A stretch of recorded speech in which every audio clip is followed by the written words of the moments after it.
fee, fi, fo, fum. Where is that strange voice coming from? And I think the relationships are what's really important to make them feel comfortable and able to learn and to take those risks. You know, if they fail or succeed, I want them to try, and that I'll help build that scaffolding support that'll help them get up that ladder to the success that they need to have. Who went for a run? Sisters. The two sisters. That's the naming part. To be an EL teacher, I think being flexible, having some flexibility, being creative, looking at things like outside the box. You have to have the ability to be a good communicator, not only with the students, but with the parents and your colleagues, with the other staff you're working with. And then you have to be pretty well organized.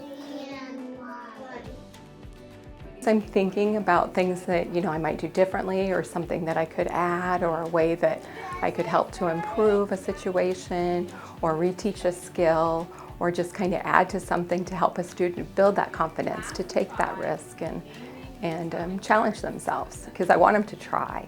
You know, if they fail or succeed, I want them to try, and that I'll help build that scaffolding support that'll help them get up that ladder to the success that they need to have.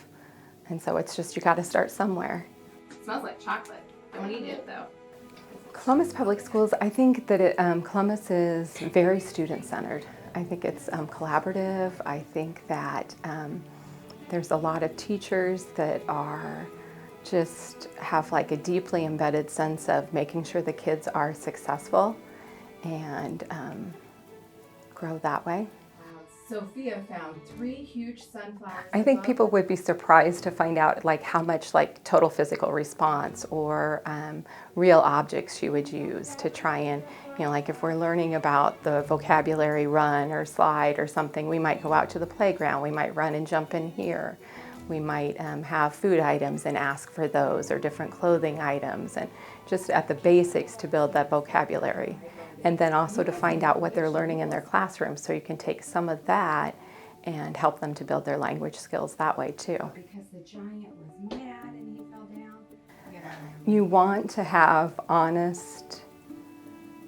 you want to have discipline, like positive discipline and honesty, and then that will help the students to grow. And Do they have to make sense? you have to have that to build the relationship piece. And I think the relationships are what's really important to make them feel comfortable and able to learn and to take those risks, you know. And with language, if you come into a country or a school and you don't know any of the language, there's a silent period where it takes a lot, and you have to have that comfort and that relationship in order to take those risks, to try something that you may or may not be successful at, and then just to persevere through it.